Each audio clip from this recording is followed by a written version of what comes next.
Biden प्रशासन ने बुधवार को कोविड वैक्सीन से पेटेंट को हटाने की मांग का समर्थन किया है। इससे कोविड रोधी टीकों के लिए परेशानी का सामना कर रहे पिछड़े देशों में एक उम्मीद की किरण जगी है। यूनाइटेड स्टेट्स ट्रेड की रिप्रेजेंटेटिव कैथरीन ताई ने बुधवार को एक बयान में कहा कि बाइडेन हैरिस प्रशासन कोविड वैक्सीन से इंटेलेक्चुअल प्रॉपर्टी प्रोटेक्शन हटाने का समर्थन करता है। बयान में कहा गया, ये एक वैश्विक स्वास्थ्य संकट है और असाधारण महामारी की स्थिति के लिए असाधारण फैसलों की जरूरत है। प्रशासन मजबूत तौर पर पेटेंट में भरोसा रखता है, लेकिन इस महामारी को खत्म करने के लिए कोरोना रोधी वैक्सीन से प्रोटेक्शन हटाने का समर्थन भी करता है। कैथरीन के द्वारा जारी बयान में कहा गया है कि वैक्सीन से पेटेंट हटाने के पीछे प्रशासन का लक्ष्य जितनी जल्दी और जितनी अधिक हो सके उतनी वैक्सीन अधिक से अधिक लोगों तक पहुंचाना है।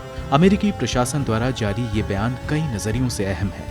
वैक्सीन से पेटेंट हटाने पर मौजूदा टीकों की तुलना में और सस्ते टीकों को बाजार में न सिर्फ जगह मिलेगी, बल्कि इससे टीकों के उत्पादन को भी रफ्तार मिलेगी।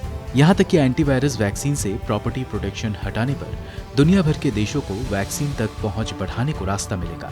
मौजूदा समय में सिर्फ वो कंपनियां जिनके पास पेटेंट है कोरोना रोधी टीके का निर्माण कर सकती है। हालांकि अगर पेटेंट को हटा दिया जाए तो कंपनियां टीके बनाने में प्रयोग होने वाली रेसिपी साझा कर सकेंगी और वैक्सीन पर किसी भी तरह का एम्बार्गो नहीं होगा। इसका मतलब ये हुआ कि कोई भी कंपनी जिसके पास टीके बनाने के लिए जरूरी तकनीक और दूसरी व्यवस्था है, वो कोविड टीके का निर्माण कर सकेगी। वैक्सीन से पेटेंट्स हटाने से कम कीमत की वैक्सीन बाजार में उपलब्ध होगी। साथ ही वैक्सीन की कीमत जितनी कम होगी उतने गरीब देशों की पहुंच इस तक बनेगी।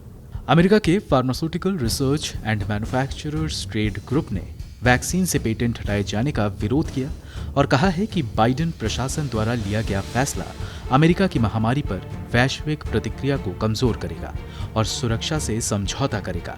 ट्रेड ग्रुप, जिसमें वैक्सीन निर्माता एस्ट्राजेनेका, फाइजर और जॉनसन एंड जॉनसन जैसी कंपनी शामिल है, इसके अध्यक्ष स्टीफन जे ओबी ने कहा, इस फैसले से सार्वजनिक और निजी पार्टनर्स के बीच उलझन पैदा होगी।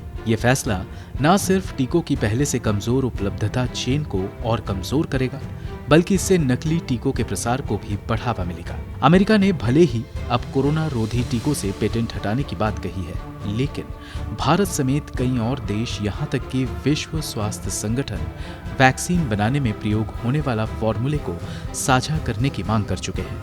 भारत और दक्षिण अफ्रीका ने पिछले साल अक्टूबर में ही WHO से कोविड वैक्सीन से पेटेंट को अस्थायी तौर पर हटाने का प्रस्ताव रखा था और एस्ट्राजेनेका की बनाई वैक्सीन का फॉर्मूला साझा करने की मांग की थी। WHO प्रमुख टेड्रोस अधनोम घेब्रेयेसस ने भी मार्च महीने में कम से कम महामारी के अंत तक टीकों से प्रॉपर्टी प्रोटेक्शन हटाने की मांग की थी।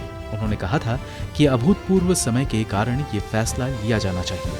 उन्होंने एक प्रेस ब्रीफिंग में कहा था, ऐसे देश जिनके पास अपनी वैक्सीन बनाने की क्षमता है, उन्हें WTO के तहत स्पेशल इमरजेंसी प्रोविजंस को मानते हुए वैक्सीन से इंटेलेक्चुअल प्रॉपर्टी प्रोटेक्शंस को हटाना शुरू कर देना चाहिए।